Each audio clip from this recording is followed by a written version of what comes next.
Hi. It's very nice to have you here with us. Really good to see your new grow space. I mean, it's amazing. I know it is very, very bright. It has all this natural light here, and obviously for you as well, I've been to your space and it is looking just amazing. Thank you. It took you a very, very long time, obviously, to get it established, and all this whole green wall. This is really, really amazing, and guys, go check it out if you haven't seen it. You know, he's at Dimi the Green Nerd. It's really, really wonderful. But today we decided that since we both have a day off and we would like to hang out and talk about plants and do stuff. Exactly, do different things. So we thought that maybe making a series for you guys would be something really, really cool. And so we have a couple of topics that we decided that maybe it would be beneficial for everyone to learn about, to listen to what we have. We're not perfect in any way, but really not. Yeah, but a lot of the hobby is actually just guessing stuff, exactly, and sometimes not even true, like what you guess. But if it works for you, like, I mean, all the information we're gonna give, don't take it as the Holy Bible. I mean, we're also like just hobbyists, but I guess we can share some stuff that works for us. Yeah, exactly. Yeah. And I mean, one of the things that is, I think, probably interesting for the people to know is, how did you get into the hobby? Actually, I think I have this in my blood. Okay. So my grandfather owned the nursery. Yeah. And I never knew him because he passed away before I was born. But I think it comes maybe from there.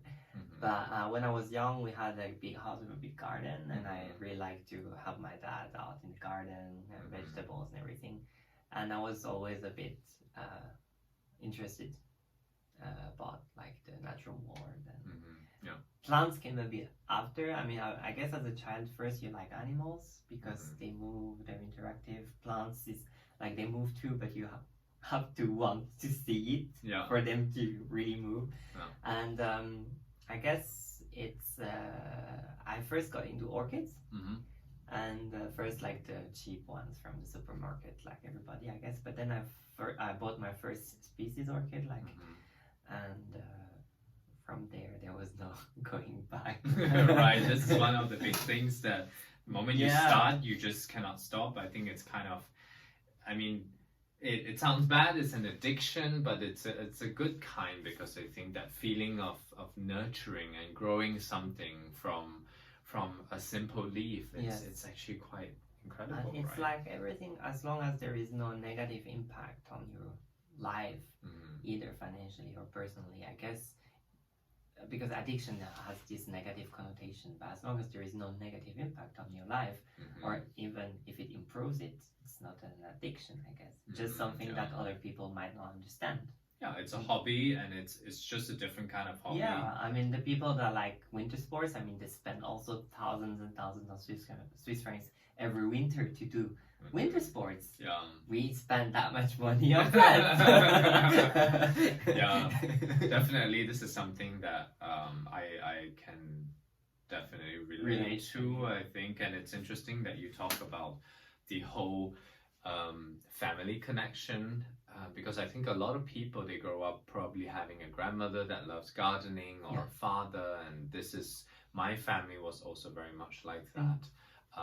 My grandmother was an orchid lover. She grew so much orchids, and what's interesting, I remember this so clearly, that she had all these clay pots, and they had like holes in them, and they just and they cost so much nowadays. Yeah, right. And those times they were just like nothing, and she would fill them with just charcoal, and that was just the basis. And of course, the difference is that I lived in Asia, which had this crazy amount of humidity, so you can grow anything everywhere. You just have to water it enough, have enough shade cloth, right? Why did you ever come here? Exactly. I mean, your hobby would be a lot simpler there. Just put them outside and I know. I mean, this is obviously a thing that our life choices have brought us to where we are today. You know, a little bit of background. Dimi comes from the French part of Switzerland. Yes. And now he lives in Lucerne. Lucerne, and this is the German-speaking part. And I am living in Zurich in Switzerland. So we live in a cold country with probably 3 to 4 months of warmth. Yeah, something like that. I guess so. I mean, our winters are not that well. This year was a good winter, Yeah. but it's not that cold. I guess most of the day temperatures stay above 0 degrees, and it only freezes at night in the middle of winter. So, I mean, depends what kind of plants you want to grow. You can still quite experiment with little protection. Of course, for you or for me that like tropical plants, this is only a hobby you can take indoor. So either you have a heated greenhouse if you have the budget, or you have a super nice plant room.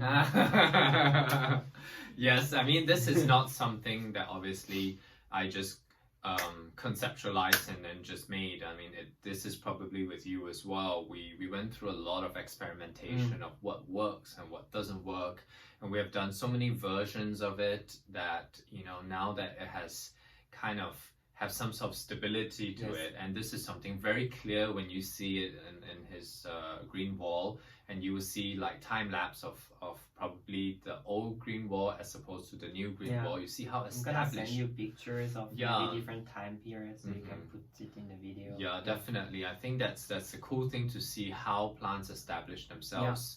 And I'm sure for you as well, you have actually made a lot of changes of where the plants are. Yes, right. Actually, sometimes the plants they change themselves, like they die in one spot and then they grow again on another one. Depending what kind of plant it is. Actually the green one, it was a really great experiment. I say was because it's about to come down, of course. That's really sad. I'm moving to Asia, to a subtropical place. Lucky. Exactly. So yeah, it's coming down, and it's a shame because it's now that everything is stable actually, and as you said, everything is pretty much settled in, and I don't have to take care of it anymore. That was also something for me, but we're gonna talk about it. But in the hobby, it cannot be too high maintenance for me. The time it takes actually to just spend, watering. Because remember, we're hobbyists, right? We have a normal life, and we have normal jobs. We work 100%. And so this is something really important to keep in mind, that to have something that's manageable so that you can actually still live your life. Even though I have to say, I mean, we have very tolerant partners which help us. I mean, this helps a lot, but I mean, sometimes they only just not going against the hobby is already a help. I mean, I don't think the person you live with have to understand totally or like be fully supportive, but at least leave you enough space or like physical space or also like emotional space to have the hobby. And because I guess like we're so enthusiastic, sometimes it goes a bit too far, and then just like have a reality check and bring us down back to Earth. Right? And this is often when we come to each other's place and then we talk to each other's partners, and then we're like, oh my god, actually they are, you know, you have to we have great partners. I think so too. And they really, in many ways, they understand what and how it makes us feel having this hobby. And this is a very good point, you know. We always want to see that our partners are really, really happy, right? Yeah. So I think this is good. They also have hobbies on their own, of their own, and then I think you two are really supportive about that. Yeah. So obviously, the hobby grows very big very quickly. It skyrockets very quickly, right? I guess it depends on what kind of budget you have, but you always want more, and then the more you get, you want even more, and this is the dangerous bit, actually. And you need to somehow keep yourself grounded, and I think also enjoying the plants that you have every day. You know, I think very often in this climate, people chase for things, I think, as a tool to de-stress themselves.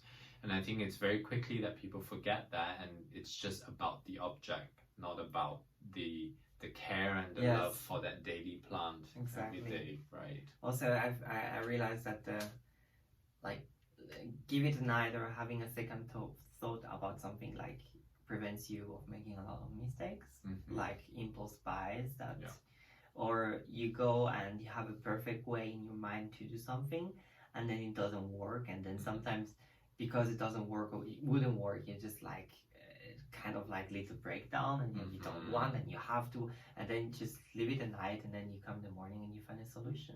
And you feel a lot better also. Yeah, sometimes you're not even doing anything, you look at it, you go, actually, you know what, the plant doesn't look that bad. It's just, I think sometimes this combination of being too stressed out and these high expectations, and I always tell people this is really, really important. These are plants, these are not objects. They will never be perfect. Even though Dimi always says to me that I'm a foliage perfectionist. Exactly. I like to control and make sure everything's fine, and every little yellow dot is like, what's that? Exactly. And then I think this is something that I also have to learn a little bit more, and being a bit more relaxed about it. It's a constant changing thing. Yeah, of course. It's a progress. So rather than fixated on just this result. I mean, I think I have the feeling, I don't really grow aeroids, so you know, but I think like a lot of aeroids in the nature, they look crap. They don't want one single whole leaf, and they have mosses and lichens and holes, and so. So tell me a little bit about what kind of plants do you grow? So mostly, actually I have a thing for everything that's epiphytic. So it can be orchids, ferns.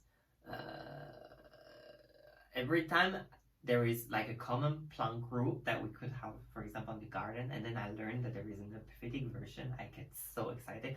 Like I think a few years back, I was in Ireland and visited the Dublin Botanical Garden, and went into the greenhouse, and there were epiphytic rhododendrons, and I had no idea that some rhododendrons were epiphytic, and that was like, it blew my mind. I was like, okay, and they're really hard to get by, so I was not able to find one that would be suitable to get for me, also because of cultural requirements, but also because like seeds, they're not really available. Plants is really hard to get, you have to know the people, so yeah. But it's like really everything that's epiphytic, so ferns, mosses, orchids, aroids, of course, begonias. I used to hate begonias, and now I love them. So they are very, you need to have a very specific taste for it, because the growth pattern is quite different, but then the foliage is just absolutely sensational, right? I think that's the face of begonias we don't see when you don't know them, because here begonias are bedding plants, really cheap and tacky. A lot of these kind of like really, they're not species anymore. Right? Of course, hybrid. That maybe I can mention. I'm really into species plants. Me too. I'm a species snob. Me too. In the orchid hobby, they call them species snob. I'm like totally one. I mean, sometimes there are a few hybrids that I could grow because I think they look really beautiful, or there is like an emotional connection. It was given to me by a friend or something like that. But other than that, I think like nature is already perfect, so we don't have to for like these kind of things. I'm not talking about food. Yeah, of course. Yeah, this is another topic. A totally big other different thing. Right? Exactly. Yeah. But yeah, so epiphytic plants and species plants is really my jam. Okay. But that's super cool, because I think that's something that we have in common. I mean, aeroids just happen to be a lot of them epiphytic, right? And since I know you, I got a few aeroids, and since you know me, you got a few orchids. Yeah, and I think I have to say I probably not the other way around. I probably got a lot more and learned a lot more from you, actually, because now, because of you, I think I've diversified a lot of my plant collecting. Okay. I learned to see a lot more different things, and just listening, just the fact of how excited you are about certain things, it also makes me excited, and I start to research more about it. And I think probably 6 months ago I didn't have any orchids, but now it has kind of become a thing for me as well. And also the orchid market is already quite established, so the prices even for expensive plants is still a lot cheaper than the aroids. So. Yeah, and I think that's also an interesting thing. If you have an aroid collection, having orchids beside it, it's quite a good complementary thing. They because go well together. They grow in mostly the same environments, like either climbing on trees or like under the rainforest or tropical forests. And since you have all those humidity and light and everything, you might as well just make use of it and have these like tiny little orchids, like layering them throughout. And I think sometimes it gives you a pop of color, because of course the arrow is, I mean, I was always amazed when I met you that you can just see a leaf and know what it was, because at the beginning, to me, they looked all the same. This seems to be everyone. They were the ones with the white veining. Okay, it's one group. There is the green ones, and there was like that for me. And it was like the tiny little details you could see it. Okay, that's that one. I was really amazed about that. And but of course, aroids, the green mainly, and they have really nice leaves, but. Then what I like with orchids is because you cannot have orchids for a big flower display. You could, but I think it's more to have like the spontaneous little pop of color and the shape of the flowers. When you go into the miniature, like from far away, you don't see anything, and then you go inside, and it's so complicated. Like so amazing to think that something like that evolved. So that's what really I think is really great about orchids, and it's so quite rewarding that. Because I don't, it's my perception that always like, okay, there is a new leaf, but the orchids, they usually flower once a year, so you grew it the whole year, and then you got to that point and the flower open, and I think it's more rewarding than having a leaf opening every few weeks. That's my perception. I guess you not agree because you're an aroid fan. Well, I mean, look, I try to understand, I try to enjoy it as well, you know. What I find very interesting about the orchids is that what we know as orchids is generally what we get at the plant stores, and these are often the Phalaenopsis, you know, and these are being hybridized a lot for their colors, for their size, for their actually how well they grow and how long they hold a flower, right? Whereas you see a lot of these other kinds of orchids, they are so intricate, they're so small, and some of them have totally green flowers, you know, and they have like moving parts on the flowers, and it's a very complex system that they've evolved into to kind of be able to survive in the nature. And I think this is totally superb, right? And I mean, these are the interesting things that makes it so exciting to wait for that one flower, right? I mean, for us aroid growers, definitely we lack obviously that flower, but for me, I'm also super excited when like an inflorescence come. But for me, it's more so that I would like to pollinate and wait for it to flower and get seeds. Some of the plants, I have to say, they don't put out leaves very often. Like for instance here, right, this is a regala, and it puts out a leaf every, I don't know, 6 months. So it is a long way. It's also as exciting as an orchid flower. And I think for us, the morphosis of the leaves, they change so much going from one leaf to the other leaf, and I think this is for us the excitement, you know. That's something I'm really getting into, like now that I'll have better growing environment. It's like the different the plants that have different kind of leaves at different stage of their life, or the plants that have leaves that when they come out look a lot different than the ones that once they're mature. Like there are some trees that when I went to Singapore, the botanical garden, they have some trees like the new leaves are dangling down and they're red with spots and super brightly colored, and then when they mature they perch up and then they're green, fully green. And I'm saying, this is so amazing to think like there's something exists like that. So that's something like I'm really getting into. But we'll see in the future. So I have a question for you, right? What is the craziest thing that you have done for your plant hobby? I think it's building the green wall, actually. I mean, I don't think it's that crazy, but for outsiders, maybe it's something really intense. I mean, I have a whole wall in my living room that's a plant wall, inspired by the botanist Patrick Blanc that made all the Oh, and Patrick Blanc's. Oh yeah, I gave you that begonia, one. exactly, and he gave me these ones, and this is a Patrick Blanc begonia, so yeah, that's super cool. But yeah, actually, I think it's because, as I said, first you want to do so. At first, when I started to collect plants, I was looking, okay, in the summer I can put them outside, but then what do I do in the winter? So I was looking for if someone would lend me a piece of land where I could build a greenhouse, and then never found one. And then I was checking if nurseries, if some would be able to take care of my plants during the winter months.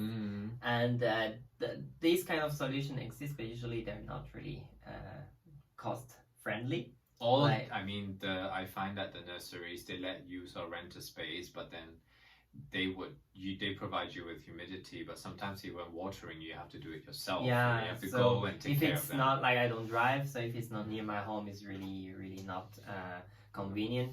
So I was like, okay, no garden, first no balcony. I don't have a balcony. No way of growing the plants like the perfect way I wanted. So I was like, okay. And then this weather as well, right? I mean, this like freezing, icy, frosty weather. Of course, in winter, so you have to do something about it. And then I was like, okay, so I started to have pots everywhere in the house. I started under a table. I had it set up with lights and stuff under a table, but it was not really convenient. I mean, I was breaking my back every time I went to water everything. And I spent like almost 2 hours watering every day. And I was like, okay, this is not working. So then I built the first plant wall was a grid, a metal grid where I hanged all the epiphytic orchids with a water collector, like container that collected the water, and I could just spray everything. And I did that every day, but it was like, at first I didn't have that many, so it's like 10-15 minutes a day. Now I'm around like half an hour a day for watering. And then from that concept, I was like, actually it would be great to have something that looks natural and vertically. So I did the second one that is like now my signature thing, I guess. I know, it's just I'm amazing. not that famous. Well, he is that famous, and if you, well, probably a lot of people don't know, but Dimi, I'm speaks. quite active on Chinese. Well, I speak Chinese. Yeah, and quite he active on speaks Chinese. Perfect Chinese, and I mean, I come from a Chinese background, and my Chinese is really not that good. But he speaks perfect Chinese. I mean, obviously having the opportunity to live in China. Yeah, I used to live in China. I'm going back to China. Yeah. So So I think that's... And I'm quite active on Chinese social media. I mean, I'm not a big one yet, but 50,000 followers. So that is very, very good, right? So it's not bad for a start. I've only been doing for I guess five months or something like that. So it grew quite quickly. Yeah, but I think these kind of things, what's interesting, what you talk about, this green wall and everything, it propels you forwards to do more and more for your plants because you want to provide it with the right kind of conditions, right? And I mean, this is one of the things that I did also, and my craziest thing is to build this greenhouse within a room. That was so amazing. And I think it was a little bit out of desperation as well, you know, because I was like, oh my god, my plants are suffering. But, you know, living in Switzerland, our weather is very, very cold. And because of the contrast in temperature, what happens is we get a lot of like water droplets on the ceilings, on the walls. So what happens is mold. So in order to prevent that, and I think a lot of people can identify with that, especially when they live in Europe, a lot of the older built apartments, they tend to mold.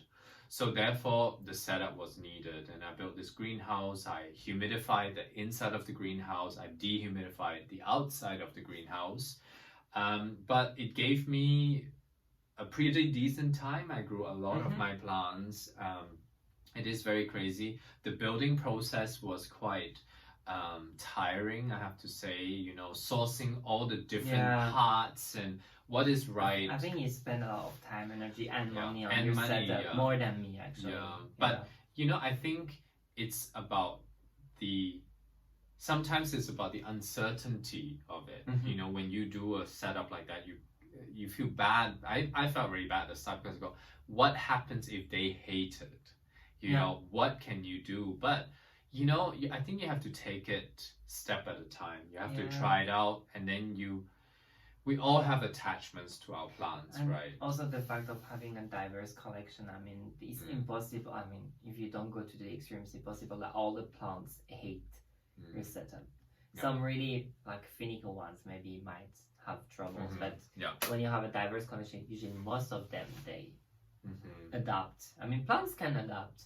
There is a different margin of adaptation for every kind of plants, of course, but most of them can adapt a little bit. And once, as long as you're within that margin, usually they grow well for you. I think being flexible is one of the big things. You have to be flexible in order for sometimes you. Just changing the spot where you put the pot of one plant, like maybe it's a light thing or a airflow thing, and just move it like 30 centimeters and then like grows like crazy, and before we're just dying. So it's also like sometimes just experiment. Something is not working, so you change one thing and you do it until either it's dead or either something is working. So we hope not the latter, because when they die, sometimes, you know, especially when you put so much energy into sourcing these plants, you feel bad. And also it's technically money down the drain, right? Of course. But I guess all plant collectors will tell you, I think you can look yourself like, I've killed a lot of plants. They always say if you don't kill that amount of plants, you're not a true hobbyist, you know. I mean, I've killed a lot of plants and I got a lot better at growing them because of that. And sometimes I even killed the same plant several times because I tried, and then after 3 or 4 times, okay, I learned, and that it's really not the plant for my condition, and I'm not gonna waste that money on them anymore. But sometimes you're a slow learner. You just want that plant and you buy it again and again and again. That's true. I think we kind of keep pushing the boundaries and think maybe I can do it better next time, right? Also, you never know, because something is not really discussed in the hobby is the plant genetic diversity. So some really rare plants come from the same clone, so it's the same level of difficulty to grow it. But other ones that are propagated via sexually, so there is a genetic diversity. There is always that part of genetic that plays a role in how a plant will adapt. And sometimes, how strong they are, right? So sometimes it's worth like getting it again, because then maybe you have just a stronger one or one that is more able to adapt. And then if you can propagate from that one and then flood the market from that one, that's how some people made a lot of money in this industry. They found that one that was really, really great in house condition, like indoor condition, and they propagated it, and it was great for the hobby, and then they made a lot of money, of course. So I think it's worth trying several times a plant, even if you always kill it, because you never know. Okay, well, I think today that's that's all. It's a long video. Exactly, that's all the time we have. Plant people are quite chatty. Exactly. So till the next time, we're gonna talk about more stuff. Take care and talk to you guys soon. Bye. Bye.